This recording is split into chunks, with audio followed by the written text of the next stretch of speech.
28번 병상 주변이 온통 붉은 얼룩으로 물들어 있었습니다. 의료진들이 분주히 움직이는 가운데 한 간호사가 환자 명부를 든 채 얼어붙은 표정으로 서 있었습니다. 그녀의 손이 미세하게 떨리고 있었지만 아무도 그것을 눈치채지 못했습니다. 간호사가 박민호라는 이름을 확인하며 물었을 때 그녀의 목소리에는 누구도 알아챌 수 없는 미묘한 떨림이 섞여 있었습니다. 평소 침착하기로 소문난 김수진 간호사였지만 이번만큼은 달랐습니다. 도대체 무슨 일이 벌어진 걸까요? 왜 평범해 보이던 이 간호사가 이토록 당황하고 있는 걸까요? 이 놀라운 반전의 전체 이야기가 궁금하시다면 잠시만 구독 버튼을 눌러주세요. 평범해 보이는 사람들의 숨겨진 이야기를 매일 전해드립니다. 알림 설정까지 해두시면 더욱 좋겠고요. 그럼 이제 이 모든 일이 시작된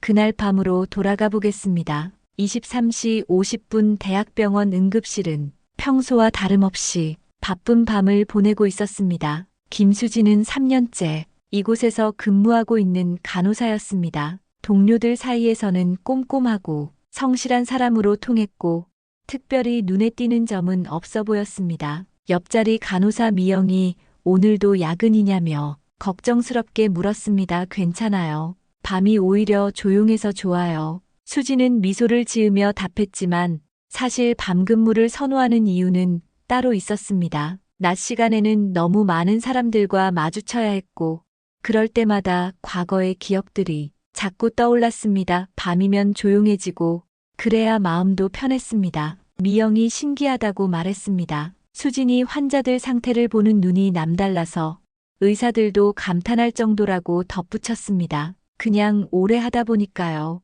수진은 어색하게 웃으며 화제를 돌렸습니다. 동료들이 칭찬할 때마다 마음 한구석이 무거워졌습니다. 자신의 그런 능력이 어디에서 비롯된 것인지 아무도 모르기 때문이었습니다. 그때 응급실 입구에서 사이렌 소리가 들려왔습니다. 응급구조사들이 중상 환자 이송이라고 급하게 소리쳤습니다. 교통사고 환자로 얼굴과 머리 부위에 심한 외상을 입었다고 설명했습니다. 들것 위에는 얼굴 전체가 거의 알아볼 수 없을 정도로 다친 남성이 누워 있었습니다. 혈흔이 온몸에 묻어 있었고 의식을 잃은 상태였습니다. 의료진들이 28번 병상으로 향하라고 분주하게 지시했습니다. 수진도 재빨리 달려가 환자 접수를 준비했습니다. 이런 상황은 응급실에서 흔한 일이었고 그녀는 언제나처럼 침착하게 업무를 처리하기 시작했습니다. 응급구조사가 환자 신상이 확인되었다고 보고했습니다. 지갑에서 신분증이 나왔고 박민호 35세 직장인으로 보인다고 설명했습니다. 수진이 신분증을 받아든 순간 그녀의 손이 멈췄습니다. 박민호 이 이름이 왜 이렇게 익숙하게 느껴지는 걸까요? 간호사님 괜찮냐는 질문에 수진은 황급히 정신을 차리고 죄송하다며 환자 차트를 작성하기 시작했습니다. 하지만 마음속에서는 계속해서 이상한 느낌이 맴돌았습니다. 박민호 분명히 어디선가 들어본 이름인데 환자는 얼굴이 너무 심하게 다쳐서 제대로 알아볼 수가 없었습니다. 의사들이 응급 처치를 하는 동안 수진은 환자의 소지품들을 정리했습니다. 평범한 직장인의 소지품들이었습니다. 회사 출입카드, 몇 장의 카드, 그리고 작은 사진 한 장이 있었습니다. 그 사진을 보는 순간 수진의 심장이 빠르게 뛰기 시작했습니다. 어린 여자아이가 환하게 웃고 있는 사진이었습니다. 왜인지 모르게 이 사진도 낯설지 않았습니다. 수진아, 뭐해? 빨리 와. 미영의 부름에 수진은 재빨리 사진을 원래 자리에 두었습니다. 하지만 마음속에 어떤 경보가 계속해서 울리고 있었습니다. 무언가가 이상했습니다. 환자의 응급처치가 끝나고 중환자실로 옮겨진 후에도 수진은 계속해서 그 이름을 되뇌었습니다. 박민호 도대체 어디서 들었던 이름일까요? 그날 밤 수진은 평소보다 더 자주 중환자실을 들여다봤습니다. 붕대로 감싸인 환자의 모습을 보면서도 마음속 어딘가에서 계속해서 경고음이 울리고 있었습니다. 뭔가 중요한 걸 놓치고 있는 것 같았습니다. 하지만 그것이 무엇인지는 아직 알 수 없었습니다. 다만 한 가지 확실한 것은 이 환자가 그저 평범한 교통사고 피해자가 아닐 수도 있다는 것이었습니다. 그리고 김수진 간호사 역시 겉으로 보이는 것보다 훨씬 복잡한 사람일지도 모른다는 것이었습니다. 길고 긴 밤이 시작되고 있었습니다. 다음 날 아침 수진은 밤새 잠을 이루지 못했어요. 박민호라는 이름이 계속해서 머릿속을 맴돌았기 때문이었죠. 출근 시간이 되자마자 그녀는 곧바로 중환자실로 향했습니다. 동료 간호사가 의아한 표정으로 물었어요. 수진이 오늘 낮번인데 벌써 왔네. 어제 환자 상태가 궁금해서요. 수진은 대충 둘러댔습니다. 중환자실 안에 박민호는 여전히 의식을 잃은 상태였어요. 얼굴 대부분이 붕대로 감싸여 있어서 생김새를 알아볼 수 없었지만 수진은 그의 옆에 서서 유심히 관찰했죠. 그의 손가락을 살펴보니 오른손 검지에 작은 흉터가 있었습니다. 수진의 눈이 그 흉터에 머물렀어요. 아주 특이한 모양의 흉터였죠. 마치 별 모양 같기도 하고 왜인지 모르게 그 흉터도 낯설지 않았습니다. 환자의 차트를 다시 확인해 봤어요. 박민호 35세. 직업은 회계사였죠. 가족 연락처는 없었습니다. 응급 연락처란에는 없음이라고 적혀 있었어요. 35살 남성이 연락할 가족이 전혀 없다는 것이 어딘가 부자연스러웠죠. 그때 환자가 잠깐 신음소리를 냈습니다. 수진은 재빨리 그에게 다가갔어요. 환자의 입술이 미세하게 움직이고 있었죠. 희미한 목소리로 지희야라는 말이 들렸습니다. 수진은 확실히 들었어요. 지희 이 이름 역시 어딘가에서 들어본 것 같았죠. 순간 어제 봤던 그 사진이 떠올랐습니다. 환하게 웃고 있던 어린 여자아이의 모습이었어요. 혹시 그 아이의 이름이 지희일까요? 의사가 들어오면서 무슨 일이냐고 물었습니다. 수진이 환자가 잠깐 의식을 찾는 것 같았고 지희라는 이름을 불렀다고 설명했어요. 의사는 가족 이름인가 보다며 나중에 의식이 돌아오면 자세히 물어봐야겠다고 별다른 관심을 보이지 않았죠. 하지만 수진은 달랐습니다. 그녀의 머릿속에서는 여러 조각들이 맞춰지기 시작했어요. 박민호 지희 별 모양 흉터 어린 여자아이, 사진 모든 것이 연결되는 것 같았죠. 수진은 환자의 소지품이 보관된 곳으로 가서 다시 한번 그 사진을 꺼내봤습니다. 사진 뒷면에 작은 글씨로 뭔가 적혀 있었어요. 지희야, 아빠가 꼭 찾을게 미안해 라는 메모였죠. 수진의 손이 다시 떨리기 시작했습니다. 이 메모 이 내용이 왜 이렇게 섬뜩하게 느껴지는 걸까요? 그날 오후 수진은 평소보다 더 자주 환자를 확인했어요. 동료들은 그녀가 유난히 그 환자에게 신경을 쓴다고 생각했지만 누구도 이상하게 여기지는 않았죠. 워낙 성실한 간호사로 소문났으니까요. 동료들이 대화를 나누는 소리가 들렸습니다. 수진이는 정말 환자 한 명 한 명을 가족처럼 돌보는 것 같아. 동료들의 대화를 들으면서 수진은 복잡한 심정이었어요. 자신이 환자들을 유심히 보는 이유가 단순한 성실함 때문만은 아니라는 것을 아무도 모르고 있었죠. 저녁이 되자 박민호의 상태가 조금씩 안정되기 시작했습니다. 의사는 내일쯤이면 의식을 찾을 수도 있다고 말했어요. 가능성이 높다며 다행히 뇌에는 큰 손상이 없는 것 같다고 덧붙였죠. 그 말을 들은 수진은 묘한 기분이 들었습니다. 환자가 깨어나면 좋은 일인데 왜인지 마음 한편이 불안했어요. 밤이 되자 수진은 다시 야간 근무를 시작했죠. 조용해진 병원에서 그녀는 혼자 박민호의 병실을 지켰습니다. 환자의 숨소리가 고르게 들렸어요. 붕대 사이로 보이는 그의 입술이 가끔 움직였죠. 꿈을 꾸고 있는 것 같았습니다. 또다시 지희야라는 이름이 나왔어요. 이번에는 더 선명하게 들렸죠. 미안해. 아빠가 늦어서라는 말도 함께였습니다. 수지는 메모장을 꺼내 환자가 하는 말들을 적기 시작했어요. 찾고 있어. 계속 찾고 있어라는 말이 들렸죠.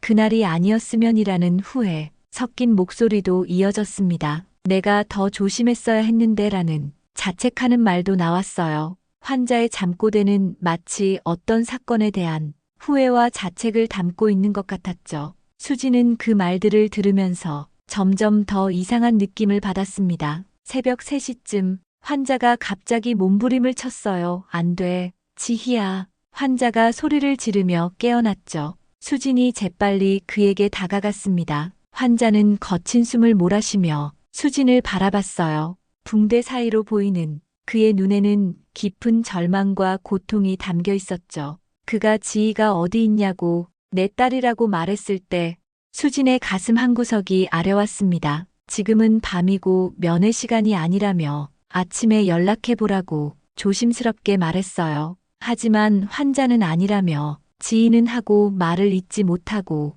다시 눈을 감았죠. 진통제 때문인지 다시 잠에 빠져들었습니다. 수진은 그의 곁에 서서 한참을 생각했어요. 박민호라는 이름, 지희라는 딸, 그리고 자신이 느끼는 이 묘한 기시감, 모든 것이 우연의 일치일까요? 아니면 정말로 어디선가 이 사람을 본 적이 있는 걸까요? 수지는 자신도 모르게 주먹을 꽉 쥐었죠. 뭔가 중요한 기억이 머릿속 어딘가에 묻혀 있는 것 같았습니다. 하지만 그것이 무엇인지는 아직 알 수 없었어요. 다만 한 가지는 확신할 수 있었죠. 이 환자와 자신 사이에는 분명히 어떤 연결고리가 있다는 것이었습니다. 그 다음 날 수지는 일찍 출근해서 박민호의 소지품들을 더 자세히 살펴봤어요.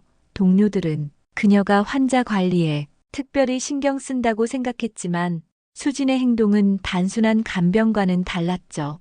회사 출입카드를 유심히 들여다봤습니다. 한성회계법인 마이너스 박민호라고 적힌 평범한 회계사의 신분증이었어요. 하지만 수진의 눈에는 뭔가 어색한 점이 보였죠. 사진이 너무 새로워 보였습니다. 5년 넘게 쓴 출입카드치고는 마모된 흔적이 거의 없었어요. 그리고 사진 속 박민호의 모습도 뭔가 부자연스러웠죠. 얼굴 윤곽은 자연스러웠지만 눈가와 코 주변에 미세한 흔적들이 보였습니다. 일반 사람들은 놓칠 수 있는 아주 작은 디테일들이었어요. 미영이 다가오면서 물었죠. 수진아, 뭐 하고 있어? 환자분 소지품 정리하고 있어요. 수진은 그냥 가족도 없고 혼자 있는 것 같아서 안쓰럽다고 적당히 둘러댔습니다. 하지만 미영은 조금 이상하다는 표정을 지었어요. 너 원래도 꼼꼼했지만 요즘은 정말 형사 같다니까? 미영의 말에 수진은 깜짝 놀랐죠. 형사 같다는 말이 예상보다 가깝게 느껴졌기 때문이었습니다. 그날 오후 박민호가 완전히 의식을 되찾았어요. 수진이 그의 병실에 들어갔을 때 그는 침대에 앉아 창밖을 바라보고 있었죠. 붕대가 많이 풀려서 얼굴의 일부가 보였는데 확실히 성형수술의 흔적이 있었습니다. 박민호는 수진을 바라봤어요.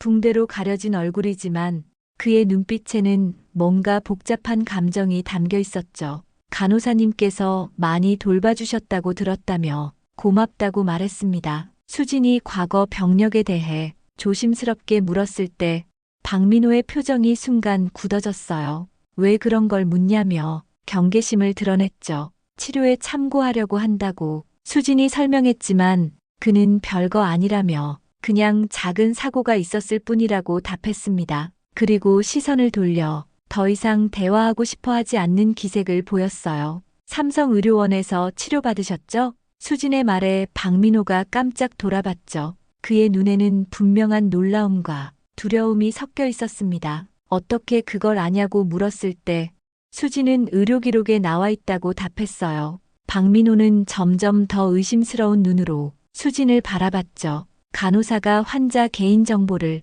왜 그렇게 자세히 보냐며 불편함을 표시했습니다. 수진이 죄송하다며 그냥 치료에 도움이 될까 해서라고 답했을 때 박민호는 더욱 의심스러운 표정을 지었어요. 정말 간호사 일만 하시는 거냐고 박민호가 물었죠. 질문하는 방식이 일반 간호사 같지 않다며 마치 수사관 같다는 느낌이 든다고 지적했습니다. 수진의 심장이 빠르게 뛰기 시작했어요. 박민호가 자신의 정체를 의심하고 있다는 것이 분명했죠. 과민하게 반응하지 말라며 그냥 환자분이 걱정되어서 그런 거라고 말했습니다. 박민호가 간호사 성함을 물었고 수진이 김수진이라고 답하자 그는 그 이름을 몇 번 되뇌었어요. 마치 어디선가 들어본 이름인 것처럼 말이죠.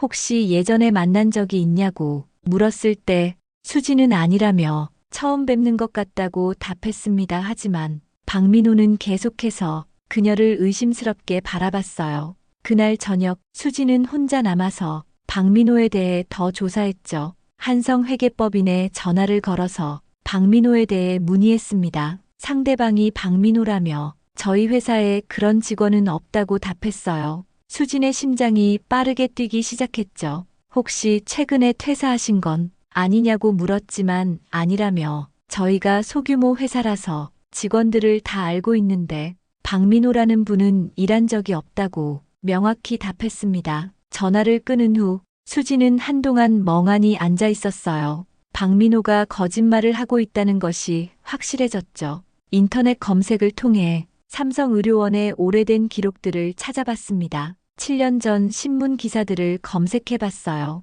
그 시기에 삼성의료원에서 치료받은 중상 환자에 대한 기사가 있을지도 모른다고 생각했기 때문이었죠. 그런데 정말로 기사가 나왔습니다. 신원미상 남성, 중상으로 삼성의료원 이송 얼굴 심하게 손상되어 신원 확인 어려워라는 제목의 기사였어요. 기사 날짜는 7년 전 9월이었죠. 수진이 담당했던 그 사건이 일어난 시기와 정확히 일치했습니다. 기사를 더 읽어보니 그 남성은 한 달 후 갑자기 퇴원했다고 되어 있었어요. 신원도 확인되지 않은 채로 말이죠. 수진의 손이 떨리기 시작했습니다. 설마 그 신원미상 남성이 박민호일까요? 그렇다면 박민호는 7년 전부터 가짜 신분을 쓰고 있었다는 뜻이었어요. 그리고 그 시기는 수진의 머릿속에 갑자기 기억이 떠올랐죠. 7년 전 9월 8살 소녀 이지희가 실종된 사건,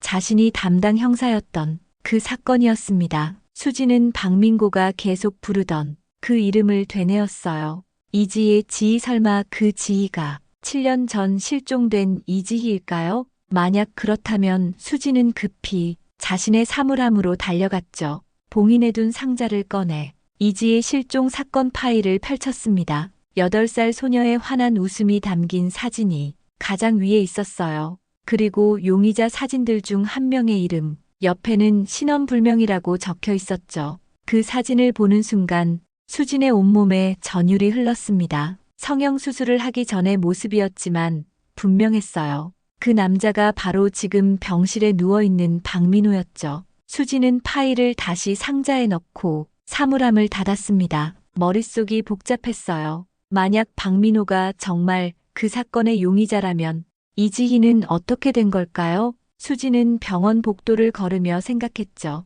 이제 더 이상 단순한 간호사로만 있을 수는 없을 것 같았습니다. 7년 전 김수진 형사가 해결하지 못한 사건이 지금 김수진 간호사 앞에 다시 나타난 것이었어요. 이번에는 반드시 진실을 밝혀내야 했죠. 다음 날 아침, 수진은 평소보다 일찍 출근했습니다. 박민호에 대해 더 알아내야 한다는 생각이 머릿속을 떠나지 않았기 때문이었어요. 그녀는 응급실 컴퓨터를 이용해 박민호의 의료 기록을 자세히 살펴봤죠. 의료 기록에 따르면 박민호는 과거에 큰 수술을 받은 적이 있었습니다. 5년 전 안면 재건술을 받았다는 기록이 있었어요. 사고로 인한 부상이라고 적혀 있었지만 수진의 눈에는 뭔가 석연치 않았죠. 의료 기록을 더 자세히 보니 그때 사용된 병원도 현재와는 다른 곳이었습니다. 그리고 그 병원은 수진이 알고 있는 곳이었어요. 삼성의료원 7년 전 수진이 담당했던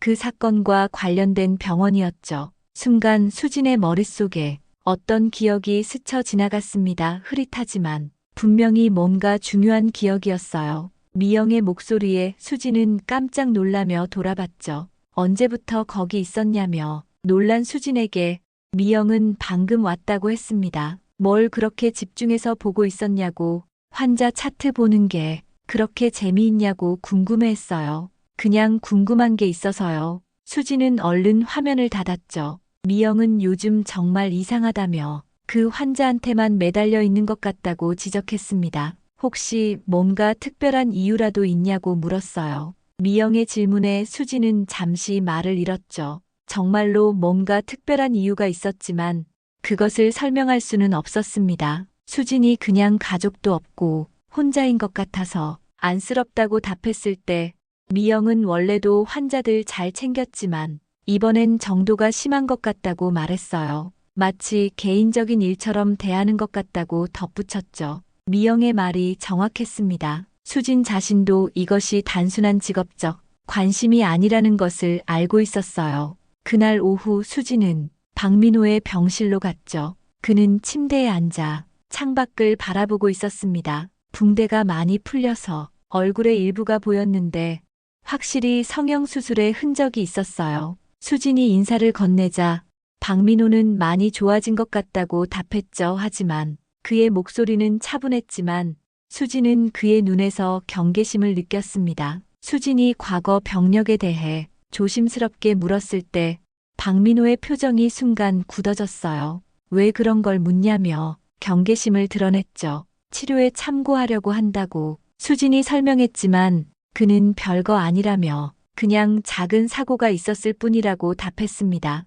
그리고 시선을 돌려 더 이상 대화하고 싶어 하지 않는 기색을 보였어요. 삼성의료원에서 치료받으셨죠? 수진의 말에 박민호가 깜짝 돌아봤습니다. 그의 눈에는 분명한 놀라움과 두려움이 섞여 있었어요. 어떻게 그걸 아냐고 물었을 때 수진은 의료 기록에 나와 있다고 설명했죠. 박민호는 점점 더 의심스러운 눈으로 수진을 바라봤습니다. 간호사가 환자 개인정보를 왜 그렇게 자세히 보냐며 불편함을 표시했어요. 수진이 죄송하다며 그냥 치료에 도움이 될까 해서라고 답했을 때 박민호는 더욱 의심스러운 표정을 지었죠. 정말 간호사 일만 하시는 거냐고 박민호가 물었습니다. 질문하는 방식이 일반 간호사 같지 않다며 마치 수사관 같다는 느낌이 든다고 지적했어요. 수진의 심장이 빠르게 뛰기 시작했죠. 박민호가 자신의 정체를 의심하고 있다는 것이 분명했습니다. 과민하게 반응하지 말라며 그냥 환자분이 걱정되어서 그런 거라고 말했어요. 박민호가 간호사 성함을 물었고 수진이 김수진이라고 답하자 그는 그 이름을 몇 번 되뇌었죠. 마치 어디선가 들어본 이름인 것처럼 말입니다. 혹시 예전에 만난 적이 있냐고 물었을 때 수진은 아니라며 처음 뵙는 것 같다고 답했어요. 하지만 박민호는 계속해서 그녀를 의심스럽게 바라봤습니다. 그날 저녁 수진은 혼자 남아서 더 깊이 조사를 시작했어요. 이미 박민호가 거짓 신분을 사용하고 있다는 것은 확실했죠. 그리고 7년 전 사건과의 연결고리도 거의 확실해졌습니다. 수진은 다시 한번 이지의 실종 사건 파일을 꺼내봤어요. 당시 사건 기록을 자세히 읽어봤죠. 이지희는 학교에서 집으로 오는 길에 실종되었습니다. 마지막으로 목격된 곳은 공원 근처였고 그때 수상한 남성과 함께 있는 것을 누군가 봤다고 했어요. 하지만 그 남성의 신원을 끝내 밝혀내지 못했죠. 그리고 이지희도 찾지 못했습니다. 수진에게는 평생의 트라우마가 된 사건이었어요. 그 사건 때문에 형사직을 그만두게 되었고 지금의 간호사가 되었죠. 그런데 그 사건의 용의자가 지금 자신 앞에 나타난 것입니다. 수진은 파일을 다시 상자에 넣고 사물함을 닫았어요. 머릿속이 복잡했죠. 만약 박민호가 정말 그 사건의 용의자라면 이지희는 어떻게 된 걸까요? 그리고 왜 그가 지금까지 지희를 찾고 있다고 하는 걸까요? 지희를 찾고 있다고 하는 걸까요? 수지는 병원 복도를 걸으며 생각했습니다. 이제 더 이상 단순한 간호사로만 있을 수는 없을 것 같았어요. 7년 전 김수진 형사가 해결하지 못한 사건이 지금 김수진 간호사 앞에 다시 나타난 것이었죠. 새벽이 되자 수지는 자신의 사물함을 열었습니다. 깊숙이 숨겨둔 작은 상자가 있었어요. 그 안에는 오래된 명함 한 장이 들어있었죠. 서울지방경찰청 강력계 마이너스 김수진. 수지는 그 명함을 오랫동안 바라봤습니다. 3년 동안 봉인해둔 과거였어요. 하지만 지금 상황에서는 그 과거의 경험이 필요할 것 같았죠. 박민호라는 남자에게는 분명히 어떤 비밀이 있었습니다. 그리고 그 비밀은 자신과도 관련이 있을 가능성이 높았어요. 수지는 명함을 다시 상자에 넣고 사물함을 닫았죠. 아직 그 과거를 꺼낼 때는 아니었습니다. 하지만 머지않아 그래야 할 때가 올 것 같았어요. 왜냐하면 김수진 간호사가 아닌 전직 형사 김수진의 직감이 강하게 말하고 있었기 때문이었죠. 이 사건은 단순한 교통사고가 아니라는 것을, 그리고 진실은 생각보다 훨씬 복잡할 것이라는 것을 말입니다. 그날 밤 수진은 더 이상 참을 수 없었어요. 7년 동안 가슴속에 묻어두었던 그 사건이 다시 눈앞에 나타났기 때문이었죠. 그녀는 야간 근무 시간을 이용해 박민호의 병실로 향했습니다. 박민호는 잠들어 있었지만 수진이 들어오자 마치 그녀가 올 것을 예상하고 있었던 것처럼 눈을 떴어요. 수진의 표정은 평소와 달리 차가웠고 그 변화를 박민호는 즉시 알아챘죠. 수진은 주머니에서 오래된 사진 한 장을 꺼내 그에게 보여줬습니다. 이지희의 사진이었어요. 박민호의 얼굴이 순식간에 창백해졌고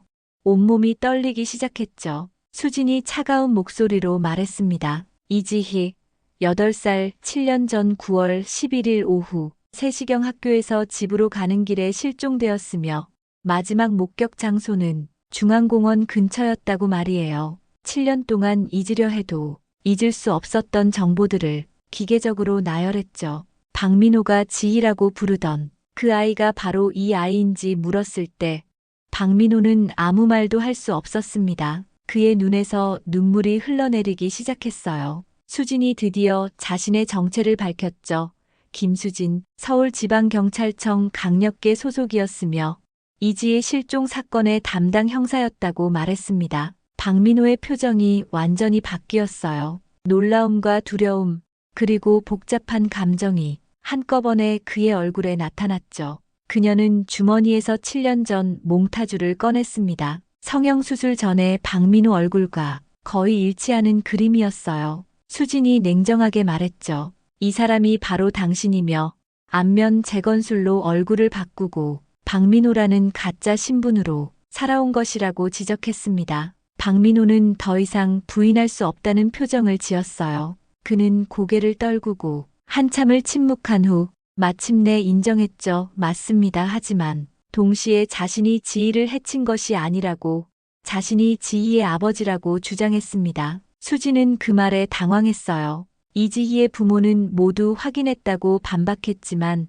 박민호는 자신이 양아버지였다고 설명했죠. 정확히는 양아버지가 되려고 했던 사람이라고 덧붙였습니다. 박민호가 천천히 상황을 설명하기 시작했어요. 지희 어머니와 자신은 재혼을 준비하고 있었지만 아직 혼인신고를 하기 전이었고 지희와의 입양 절차도 진행 중이었다고 말했습니다. 수진은 그의 말을 들으며 기억을 되짚어봤어요. 당시 이지희의 어머니는 이혼한 상태였고 혼자 아이를 키우고 있었죠. 그리고 지희 어머니는 사건 직후 심장마비로 세상을 떠났다는 사실도 떠올랐습니다. 그래서 지희에 대한 자세한 정보를 얻기 어려웠던 것이었어요. 박민호는 고개를 끄덕이며 수연이라는 이름의 지희 어머니가 너무 큰 충격을 받았다고 말했죠. 박민호의 목소리가 떨리며 계속되었습니다. 그는 그날 지희를 데리러 학교에 갔다고 했어요. 평소처럼 말이죠. 하지만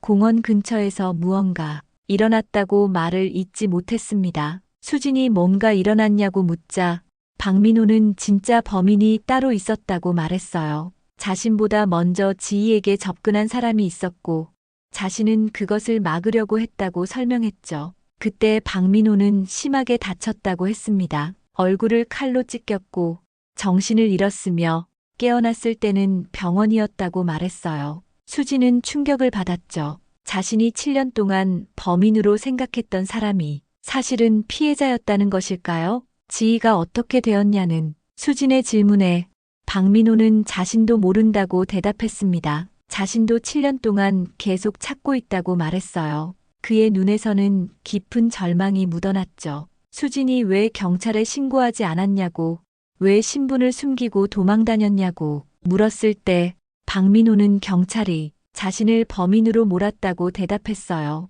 지희와 함께 있었다는 이유만으로 변호할 기회도 제대로 주지 않았다고 말했죠. 수진은 그 말을 듣고 가슴이 아팠습니다. 당시 수사팀이 너무 성급하게 결론을 내렸던 것이 사실이었어요. 박민호는 계속해서 수연이가 죽은 후에는 자신을 믿어줄 사람이 아무도 없었다고 말했죠. 신분을 바꾸고 혼자 지희를 찾는 수밖에 없었다고 설명했습니다. 진짜 범인이 누구냐는 수진의 질문에 박민호는 정확히는 모르겠다고 답했어요. 그날 너무 혼란스러웠고 얼굴도 제대로 보지 못했다고 말했죠. 다만 한 가지 기억나는 것이 있다며 잠시 망설였습니다. 병원 사람 같았다고 박민호가 말했어요. 의사 가운을 입고 있었고 지희를 데려가면서 뭔가 주사를 놓는 것 같았다고 설명했죠. 자신은 그것을 막으려다가 얼굴에 상처를 입었다고 덧붙였습니다.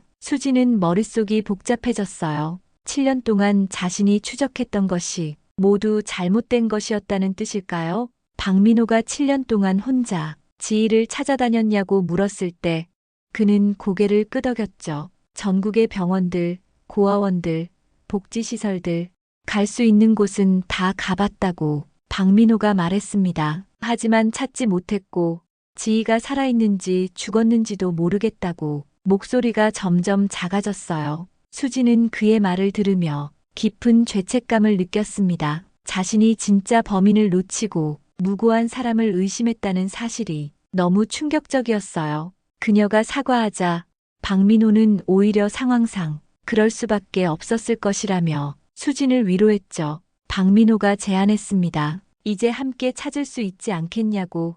수진은 전직 형사이고 자신은 지희에 대해 가장 잘 알고 있으니까 말이에요. 수진은 고개를 끄덕였죠. 7년 전 자신이 실패했던 그 사건을 이제라도 제대로 해결해야 한다는 생각이 들었습니다. 그때 박민호가 갑자기 뭔가 생각난 듯한 표정을 지었어요. 한 가지 이상한 게 있다고 말했죠. 자신이 이번에 사고를 당한 것도 우연이 아닐 수도 있다고 설명했습니다. 수진의 표정이 심각해졌어요. 박민호는 최근에 지희에 대한 단서를 하나 찾았다고 말했죠. 그리고 그 단서를 추적하던 중에 이 사고가 났다고 덧붙였습니다. 박민호는 주머니에서 작은 종이 조각을 꺼냈어요. 이 병원 이름이 적힌 쪽지를 누군가 자신의 집 우편함에 넣어뒀고 그 다음 날 사고가 났다고 설명했죠. 수진이 그 쪽지를 받아봤습니다. 정말로 이 병원 이름이 적혀 있었어요.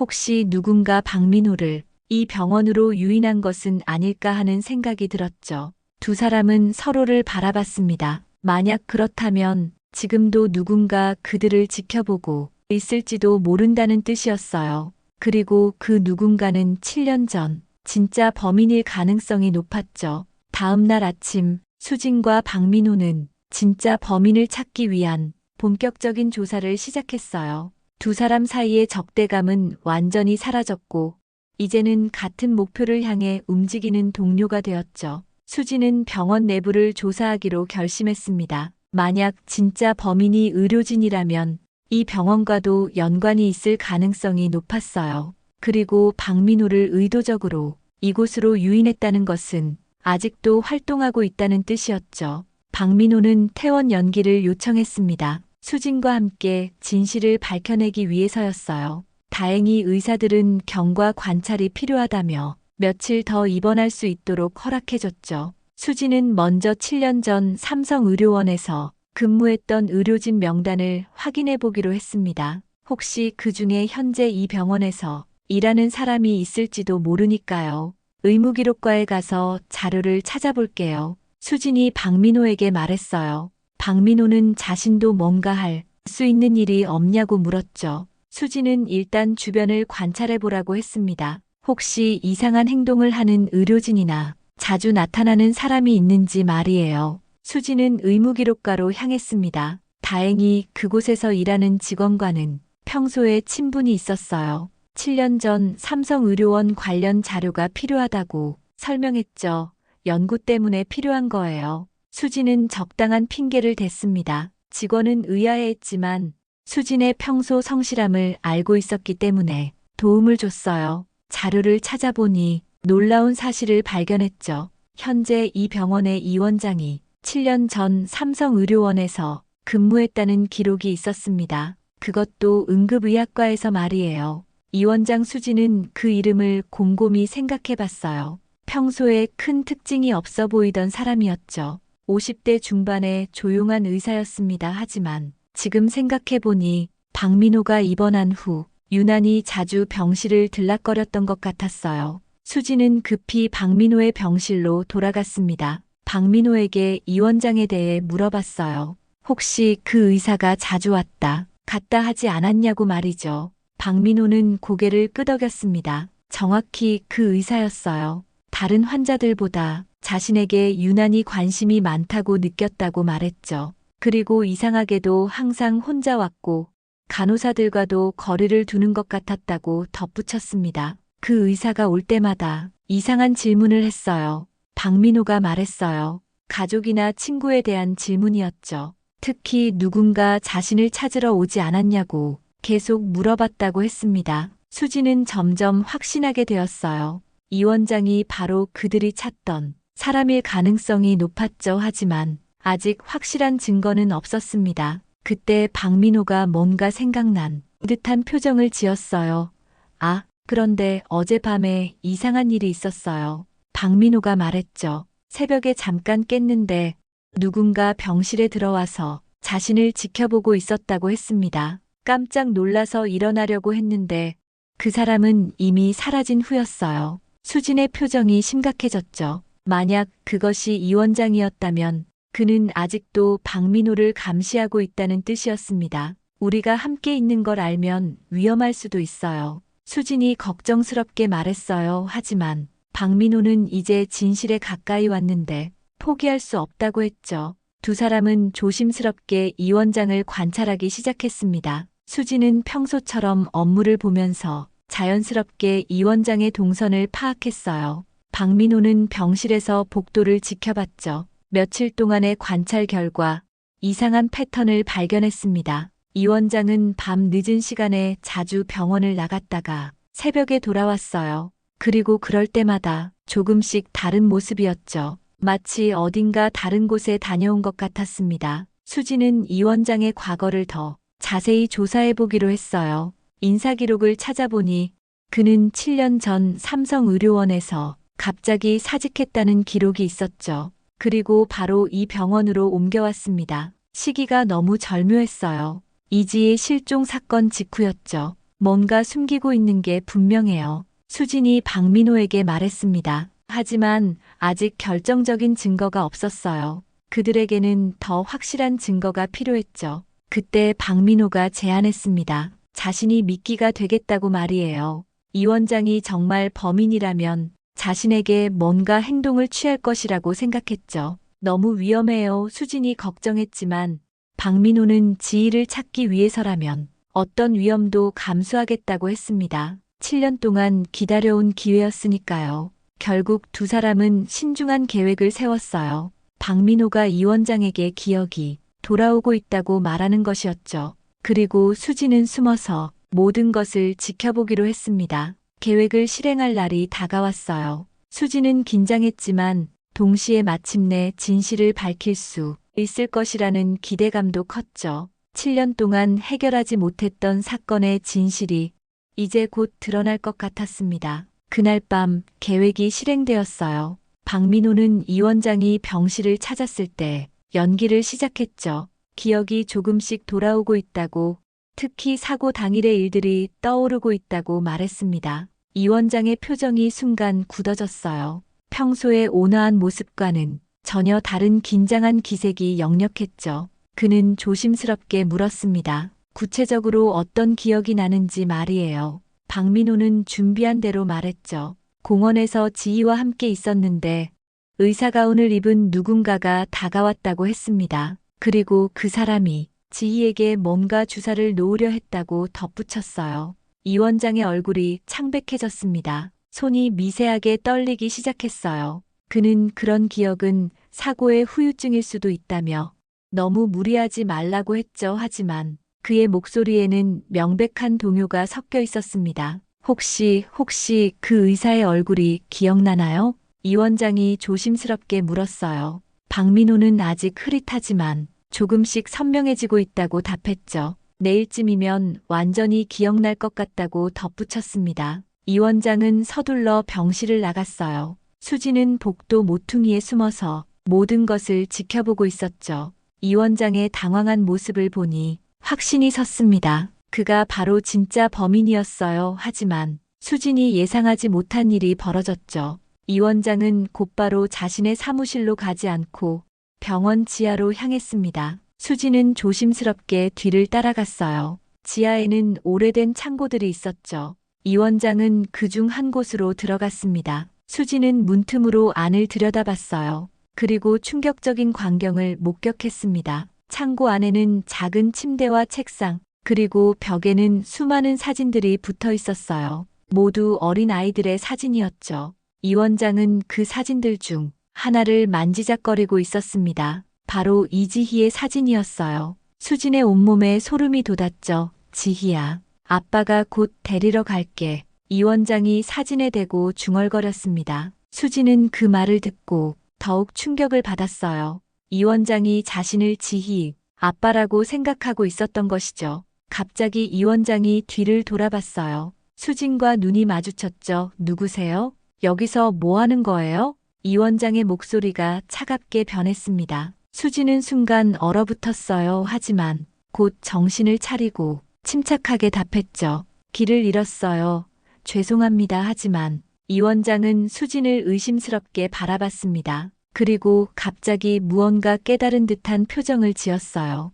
당신 혹시 김수진 간호사죠? 수진의 심장이 빠르게 뛰기 시작했어요. 이 원장이 자신을 알고 있었던 것이죠. 당신이 그 환자와 자꾸 만나는 걸 봤어요. 그리고 뭔가 조사하고 있다는 것도. 이 원장의 표정이 점점 위험해졌습니다. 수진은 본능적으로 위험을 감지했어요. 이 원장이 갑자기 책상 서랍에서 뭔가를 꺼냈죠. 작은 주사기였습니다. 수진은 박민호가 말했던 그 주사기를 떠올렸어요. 당신 때문에 모든 게 망가질 뻔했어요. 이 원장이 말했습니다. 그의 목소리에는 광기가 섞여 있었어요. 하지만 바로 그때 뒤에서 누군가의 목소리가 들렸죠. 경찰입니다. 손을 들어주세요. 수진이 뒤를 돌아보니 최 형사가 서 있었어요. 수진의 옛 동료이자 파트너였던 형사였죠. 수진은 혹시 모를 상황에 대비해 미리 연락해둔 것이었습니다. 이 원장은 체포되었어요. 하지만 수진에게는 아직 풀리지 않은 의문이 남아 있었죠. 이지희는 도대체 어디에 있는 걸까요? 지희는 어디 있어요? 수진이 이 원장에게 물었습니다. 이 원장은 미친 듯이 웃으며 답했어요. 지희는 안전한 곳에 있어요. 아무도 해치지 못하는 곳에. 그 말을 들은 순간 수진은 더욱 끔찍한 진실을 깨달았죠. 하지만 이 원장은 더 이상 아무 말도 하지 않았습니다. 수진과 박민호는 절망에 빠졌어요. 범인을 잡았지만 정작 가장 중요한 지희의 행방은 여전히 오리무중이었죠. 하지만 바로 그때 최 형사가 놀라운 소식을 전해줬습니다. 수진아, 이상한 게 하나 더 있어. 이 사람 집에서 발견된 건데. 최 형사가 작은 수첩을 꺼내 보여줬어요. 그 안에는 여러 아이들의 이름과 주소가 적혀 있었죠. 그리고 그 중에는 이지의 마이너스 생존이라고 적힌 부분이 있었습니다. 수진과 박민호의 눈이 동시에 빛났어요. 지희가 살아있을 가능성이 생긴 것이었죠. 진실은 생각보다 훨씬 복잡했습니다. 하지만 이제 희망이 보이기 시작했어요. 수첩에 적힌 주소를 따라 수진, 박민호, 그리고 최 형사는 서울 외곽의 한 요양원으로 향했어요. 마음은 급했지만 동시에 두려움도 컸죠. 과연 그곳에서 무엇을 발견하게 될까요? 요양원은 조용하고 평화로운 곳이었습니다. 하지만 그 평온함 속에 숨겨진 진실이 있을 거라고 생각하니 가슴이 두근거렸어요. 원장을 만나 이지희에 대해 물어봤죠. 원장은 잠시 망설이더니 그들을 한 병실로 안내했습니다. 7년 전에 한 의사가 데려온 아이예요.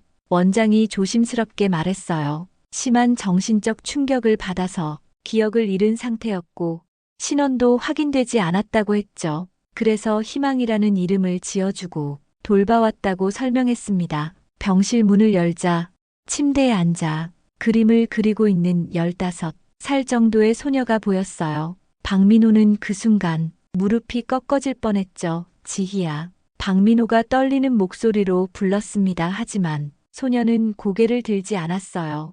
여전히 그림에만 집중하고 있었죠. 수진이 조심스럽게 다가갔습니다. 소녀가 그리고 있는 그림을 보니 놀랍게도 박민호와 닮은 남성과 여성, 그리고 어린 소녀가 함께 웃고 있는 모습이었어요. 혹시 이 사람들을 기억해요? 수진이 부드럽게 물었죠. 소녀는 처음으로 고개를 들었습니다. 그리고 박민호를 바라봤어요. 한참을 바라보던 소녀가 입을 열었습니다. 아빠. 그 한마디에 박민호는 눈물을 터뜨렸어요. 7년 동안 기다려온 순간이었죠. 하지만 기쁨도 잠시.